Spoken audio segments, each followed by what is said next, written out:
The most influential period in the history of psychology, in my opinion, is humanism.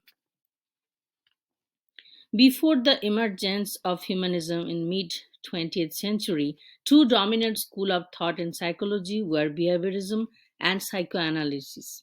Sigmund Freud found psychoanalysis in late 19th century, whereas Watson and Skinner were prominent behaviorists. However, many psychologists started to contradict the behaviorists as they proposed humans are nothing but trained monkeys.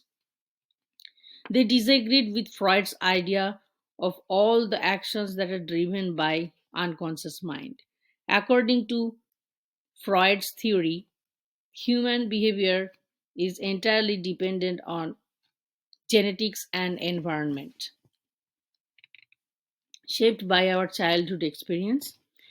Many psychologists at this point came up with the ideas that emphasized free will, human intentions, and true predisposition to be good as important for our self concept and behavior. They emphasized that human conscious emotional experience drives their motivations. This theory was considered the third force in the history of psychology known as humanism. So, humanism is a psychological perspective that emphasizes the study of the whole person and the uniqueness of an individual. The most important figure in the humanistic psychology are Abraham Maslow and Carl Rogers. Abraham Maslow was greatly inspired by Harry Harlow, who contributed to the field of developmental psychology through his groundbreaking research at the Monkey Lab at New York, where he experimented with the baby monkeys and displayed or proved maternal separation and social isolation.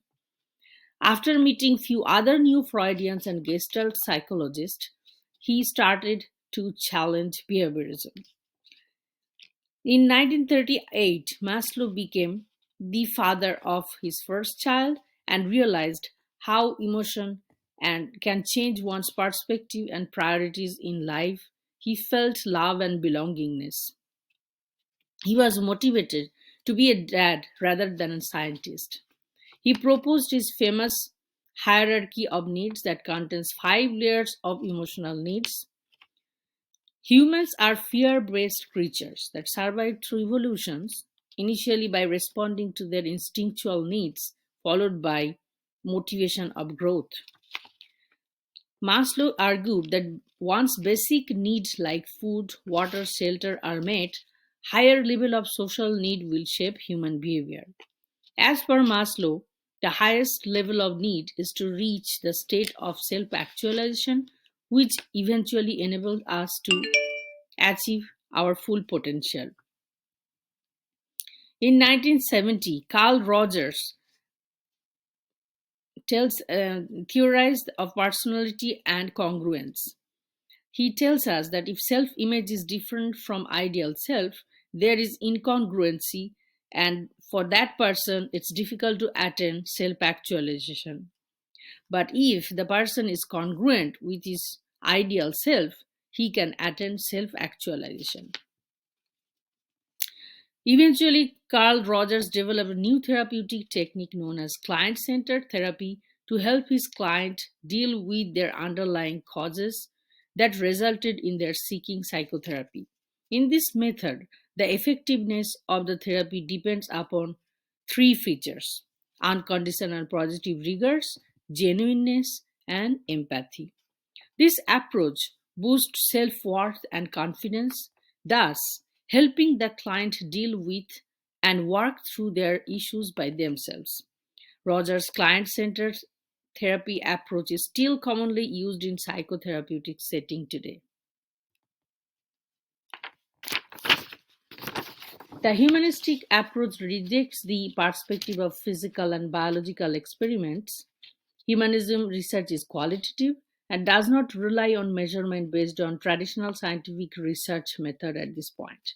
They collected data on happiness, self-concept, meditation, and results of humanistic psychotherapy. This perspective drove other scientists to seek ways to measure motivational motivations, and emotions. We can find recent research and publication of Csikszentmihalyi's famous book, The Flow, and Salvatore Madri's Hardy Executives. We can achieve better success and outcome if we believe that our problem is very much solvable. The important thing is we need a healthy amount of challenges in our life to reach our self actualization phase. In my opinion, humanistic approach is very influential because it offers us free will, allows us to keep going after our goal, and most importantly, empowers us to find solutions